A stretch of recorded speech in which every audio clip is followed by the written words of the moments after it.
কুমিল্লা বিশ্ববিদ্যালয়ের বাংলা বিভাগের আয়োজনে শীতের সকালে মুখরিত হল কেন্দ্রীয় ব্যাডমিন্টন কোর্ট পৌষ পার্বণ 1432 উদযাপন।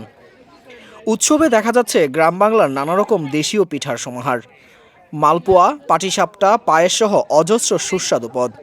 প্রতিটি পিঠাই যেন পুরনো স্মৃতিকে ঘিরে তুলেছে। এই আয়োজনের মূল উদ্দেশ্য শীতের ঐতিহ্যভিত্তিক পিঠা সংস্কৃতিকে নতুন প্রজন্মের কাছে পরিচয় করানো এবং সেগুলোকে জীবন্ত রাখার প্রচেষ্টা।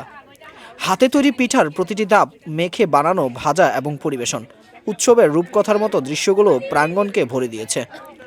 উৎসবে উপস্থিত শিক্ষার্থী, অতিথি ও প্রহরীর মুখে দেখা যায় আনন্দ, পিঠার ঘ্রাণ আর কথোপকথনে প্রতিটি কোণেই উৎসবের মেজাজ।